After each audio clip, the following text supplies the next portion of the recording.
2 years. What did you say?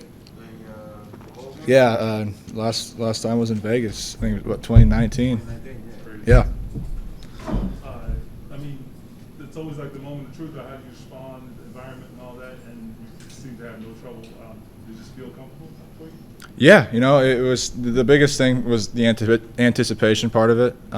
Like you said before, it was a long time coming. But overall, just being out back on a football field in live action with fans in the stadium, it's good to have that back, that normalcy. And felt great being out there with the team and seeing a live defense and the ebbs and flows of the game. And overall, it was a good experience. Was there something with their nerves? Like, I mean, the long layover, and then there's a lot on the line right now for you. I mean, with this job, we don't know when Carson's going to be back. So I feel like the stakes were high today for you. How did you handle that before the game?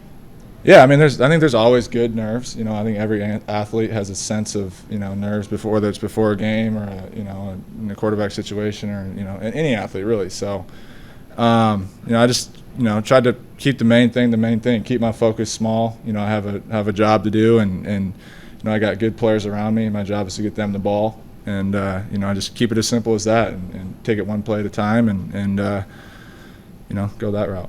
Harris said that before that deep ball, you guys had talked about you knew what look you were going to get, you knew the linebacker was going to move you, that kind of thing. Is it different in a game, getting a feel for a defense and what they're going to do than it is in practice?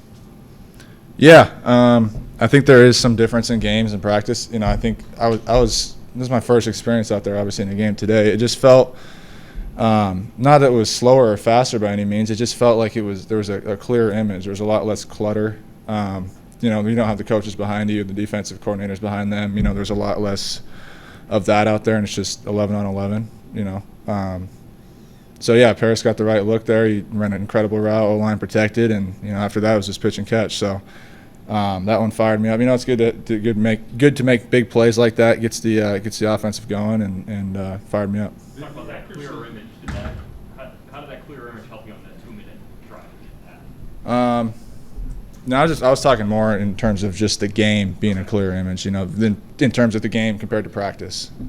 Just a lot less clutter, not necessarily a clear image, just less cluttered. It's hard to describe when you're actually out there. But no, I mean it just 2-minute drive. It's a situation we've been working on in practice and it's a situation I wanted to get some work in, and actually, and come game time, we got a drive, and we operated well. O-line blocked, receivers made big catches. Mike had a big one to start us off, and we got down to the goal line, and Jordan plowed it in. So, I was happy with the result of that drive, and it was good to get one of those situations under my belt. The accuracy on the deep balls, like how critical is that? Because I know there's some in practice maybe hit and miss, but today, I mean, you had the ball where it needed to be, and you guys made some big plays. Yeah, I like I said before, the O-line did an incredible job of giving me time to make those reads, and then our playmakers on the outside, Paris, Mike, everybody, Dez had a day. Everybody did their job and went up and made big plays. That's why we got those guys in the locker room. We know what they can do, and they went out there and did that.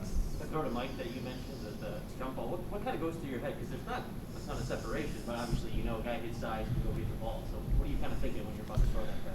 Yeah, I mean, you obviously see the size Mike is, and the leverage for a split second you can see the leverage he has on the corner, and his athletic ability. So give him a shot, and it's kind of one of those 50-50 back shoulder balls, and odds are Mike's going to win those. So he did a great job there of timing up the jump and high pointing the ball and making a great play. How much trust do you have to have in a guy? I assume built through camp to throw that ball. Yeah, and Mike's had an outstanding camp, and he's a great young player. A lot of us love what he can do, and I know Sam does too, and so does Carson and Brett. So just giving guys like that an opportunity to make plays like that's only going to build their confidence, and we're all excited for Mike. How much appreciation have you gained for these receivers now that you're throwing to them on a more regular basis throughout this camp and this game? Oh, a ton. Those guys work day in and day out. They're running their butts off at practice, and the humidity and this and that, and they made some great plays today. Like I said, again, the O-line blocked well,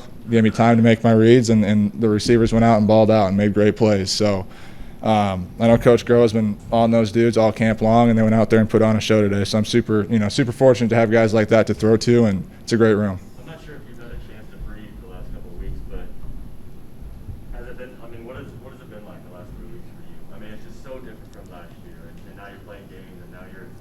in this position, there's a lot of weight on it. What's it been like? You know, I always go back to this question. I go back to we had a team meeting, and Coach Reich was up there talking about focusing on an image and keeping that image. You know, when you focus in on something and keep it small, you know, nothing else really matters. So my focus was one day at a time, you know, one rep at a time, do my job consistently, and not make the picture bigger than it has to be. You know, obviously there's a lot going on outside, but you know, I just wanted to focus on the little things and do my job. And you know, I thought today was an opportunity to go do that, and you know, I thought it was a good day. Yes, there's a lot to look on and tape and go back and clean up and improve before, you know, Minnesota Saturday. But you know, I'm excited to get back out in the practice field and attack it.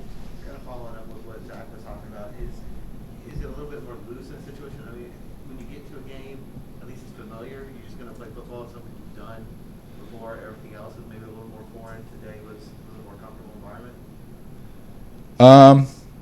Yeah, I think every time you step on the field, you got to have that aspect of, you know, you're preparing for a game, and you know, I don't know if loose is the right word, you know, because it's a high stakes situation just about every time you got the ball in your hands. So, you know, I just try to keep that edge and keep that mindset, like, hey, you know, just, you know, every snap is important to me, because you know, come game day, you only get a limited amount of snaps, especially in preseason, and you want to make the most of them. So, you know, just each rep in practice, just, you know, take it and learn from it and, you know, attack it. What was going through your mind?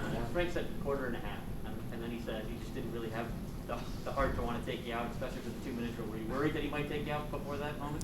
Look, you know, I keep going back to this, but just keeping the circle, you know, focusing on my job. If Coach wants to play me, he'll play me. If he wants to take me out, he'll take me out. And I'm not going to ask any questions. I trust our coaching staff and what they have, you know, the process and what they're doing with us. And you know, I've nothing but love for Coach Reich. So if he would have pulled me out, it would have been his call. And if he did ultimately keep me in, and I was happy I got that experience.